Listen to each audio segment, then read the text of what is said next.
ಕರ್ನಾಟಕದ ಮಾನ್ಯ ಗೃಹ ಸಚಿವರಾಗಿರುವಂತಹ ಪ್ರಿಯಾಂಕ್ ಖರ್ಗೆ ರವರು ಆರ್ಎಸ್ಎಸ್ ಅನ್ನುವಂತಹ ಸಂಘಟನೆ ರಿಜಿಸ್ಟರ್ ಆಗಿದೆಯಾ ಆಗಿಲ್ವಾ ಅಂತ ಕೇಳಿದ್ರು.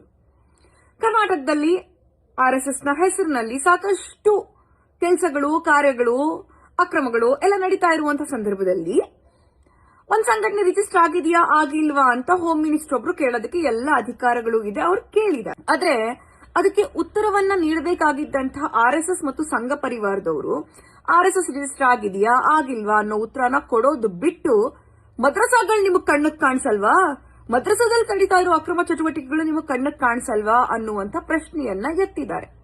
ಬಿಜೆಪಿಯ ಮಾನ್ಯ ಅಧ್ಯಕ್ಷರಾಗಿರುವಂತಹ ಬಿವೈ ವಿಜಯೇಂದ್ರ ರವರು ತಮ್ಮ ಎಕ್ಸ್ ಖಾತೆಯಲ್ಲಿ ಅಂದ್ರೆ ಟ್ವಿಟರ್ ಖಾತೆಯಲ್ಲಿ ಮದ್ರಸಾದ ಅಕ್ರಮಗಳು ನಿಮಗೆ ಕಾಣಿಸಲ್ಲ, ಯಾಕಂದ್ರೆ ನಿಮ್ಮ ಓಟಿನ ಮೂಲವೇ ಅದು ಅನ್ನುವಂತ ಪ್ರಶ್ನೆಯನ್ನು ಎತ್ತಿದ್ದಾರೆ.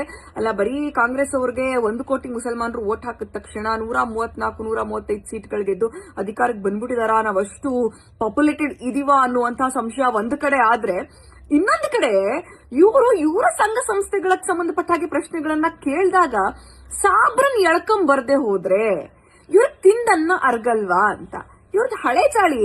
ಇವ್ರಿಗೇನಾದ್ರೂ ಲೆಕ್ಕ ಕೇಳಿ, ಇವ್ರಿಗೇನಾದ್ರೂ ಅಭಿವೃದ್ಧಿ ಕೇಳಿ, ಇವ್ರಿಗೇನಾದ್ರೂ ಒಳ್ಳೇದು ಕೆಟ್ಟದ್ದು ಏನ್ ಮಾಡ್ತಿದ್ಯಪ್ಪ ನಿಮ್ ಸರ್ಕಾರ ಅಂತ ಕೇಳಿ ಅವರು ಧೈರ್ಯವಾಗಿ ಮತ್ತು ನಿರ್ಭಿಡೆಯಿಂದ ಎಳ್ಕೊಂಬರದೆ ಸಾಬ್ರನ್ನ. ಯಾಕಂದ್ರೆ ಸಾಬ್ರು ಹೆಸರು ತಗೊಳ್ಳಿಲ್ಲ, ಮದ್ರಸಾ ಹೆಸರು ತಗೊಳ್ಳಿಲ್ಲ, ಶಿಕ್ಷಣ ಸಂಸ್ಥೆಗಳ ಹೆಸರು ತಗೊಳ್ಳಿಲ್ಲ, ಸಾಬ್ರು ಹೆಣ್ಣೈಕ್ಳು ವಿಷಯ ತಗೊಳ್ಳಿಲ್ಲ, ಉಡುಗೆ ತೊಡುಗೆ ವಿಷಯ ತಗೊಳ್ಳಿಲ್ಲ, ತಿನ್ನ ಉಣ್ಣ ವಿಷಯ ತಗೊಳ್ಳಿಲ್ಲ ಅಂತಂದ್ರೆ ಈ ಆರ್ಎಸ್ಎಸ್ ಸಂಘ ಪರಿವಾರ ಬಿಜೆಪಿ ಅವರಿಗೆ, ಇನ್ಕ್ಲೂಡಿಂಗ್ ಬಿಜೆಪಿಯ ರಾಜ್ಯಾಧ್ಯಕ್ಷರಿಗೆ ತಿಂದ ಅನ್ನ ಅರ್ಗೋದು ಇಲ್ಲ, ತಿನ್ನುವಂತಹ ಅನ್ನ ಗಂಟ್ಲಿಂದ ಇಳಿಯೋದು ಇಲ್ಲ.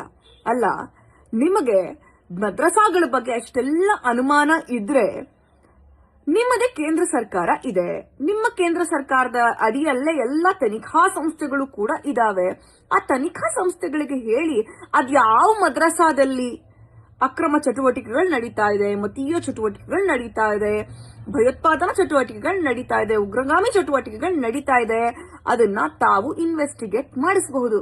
ಈಗಾಗಲೇ ಒಂದ್ಸತಿ ನಿಮ್ಮ ಅಕ್ರಮ ಸಂತತಿಗಳು ಸೋಕಾಲ್ಡ್ ಅಂಧ ಭಕ್ತರು ಏನಿದ್ದಾರೆ ಅವರನ್ನ ಇಟ್ಕೊಂಡು ಕರ್ನಾಟಕದ ಮದ್ರಸಾಗಳಿಗೆ ನುಗ್ಸಿ ಅಲ್ಲಿನ ಇಂಗ್ಲಿಷ್ ಕಲಿಕೆ, ಅಲ್ಲಿನ ಮಕ್ಕಳ ನಾಲೆಡ್ಜ್ ನಿಂದ ಛೀಮಾರಿ ಹಾಕಿಸ್ಕೊಂಡಿದ್ ಆಗಿದೆ.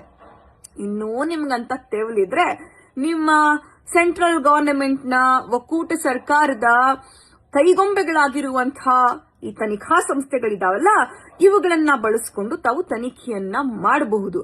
ಅದನ್ನ ಬಿಟ್ಟು ನಿಮಗೆ ಪ್ರಶ್ನೆ ಮಾಡಿದ ಕೂಡಲೇ ಮುಸಲ್ಮಾನರ ಹೆಸರನ್ನ ಎಳ್ಕೊಂಬರೋದು, ಮದ್ರಸಾಗಳ ಹೆಸರನ್ನ ಎಳ್ಕೊಂಬರೋದು ನಿಜವಾಗ್ಲೂ ರಣಹೇಡಿಗಳು ಮಾಡುವಂತಹ ಕೆಲಸ. ಇದಾರಲ್ಲಪ್ಪ ನಿಮ್ಮ ಹೋಮ್ ಮಿನಿಸ್ಟರು ಅಮಿತ್ ಶಾ, ಅವರಿಗೆ ಗುಂಡಿಗೆನಲ್ಲಿ ದಮ್ಮು ತಾಕತ್ತು ಇವೆಲ್ಲ ಇದ್ರೆ ದಯವಿಟ್ಟು ಮದ್ರಸಾಗಳಲ್ಲಿ ಏನ್ ನಡೀತಾ ಇದೆ, ಏನ್ ಶಿಕ್ಷಣ ಕೊಡ್ತೀವಿ ಇದ್ರ ಬಗ್ಗೆ ಒಂದು ತನಿಖೆ ಮಾಡ್ಲಿ, ನಿಷ್ಪಕ್ಷಪಾತವಾಗಿ ವರದಿ ಮಾಡ್ಲಿ. ನಾವ್ ಆರ್ಎಸ್ಎಸ್ ನವ್ರ ತರ, ನಾವ್ ಸಂಘ ಪರಿವಾರದವ್ರ ತರ ನನ್ನ ಇಡೀ ಸಮುದಾಯಕ್ಕೆ ಒಂದು ಸಂದೇಶ ಕೊಡ್ತೀನಿ. ದಯವಿಟ್ಟು ಯಾವ್ದಾದ್ರು ಸಂಸ್ಥೆಗಳು ಅಥವಾ ಸರ್ಕಾರಗಳು ಡೀಟೇಲ್ ಕೇಳಿದ್ರೆ, ಡೇಟಾ ಕೇಳಿದ್ರೆ ದಯವಿಟ್ಟು ಕೊಡಿ ಅಂತಾನೆ ಹೇಳ್ತೀನಿ. ನಾವ್ ಆರ್ಎಸ್ಎಸ್ ಅವ್ರ ತರ ನಾವು ಡೇಟಾ ಕೊಡಲ್ಲ, ನಾವು ರಿಜಿಸ್ಟರ್ ಹಾಕಿಲ್ಲ, ನಾವ್ ಇನ್ಫಾರ್ಮೇಶನ್ ಕೊಡಲ್ಲ ಅನ್ನುವಂತ ಕಳ್ಳಾಟಗಳನ್ನ ಆಡಲ್ಲ.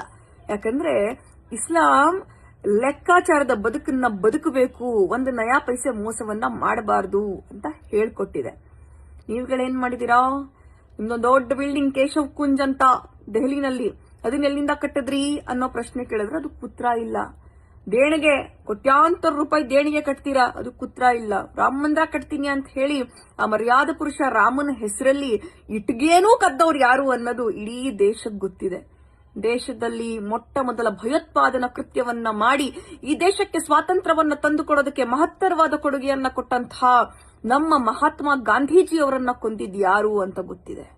ಯಾವ ಮದ್ರಸಾದಲ್ಲಿ ಕಲ್ತವ್ರು ಕೂಡ ಕಲಬುರ್ಗಿನ್ ಕೊಲ್ಲಿಲ್ಲ, ಯಾವ ಮದ್ರಸಾದಲ್ಲಿ ಕಲ್ತವ್ರಿಗೂ ಗೌರಿ ಲಂಕೇಶನ್ನ ಕೊಲ್ಲಿಲ್ಲ, ಯಾವ ಮದ್ರಸಾದಲ್ಲಿ ಕಲ್ತವ್ರು ದಾಬೋಲ್ಕರ್ ಅವರನ್ನ ಕೊಲೆ ಮಾಡಲಿಲ್ಲ.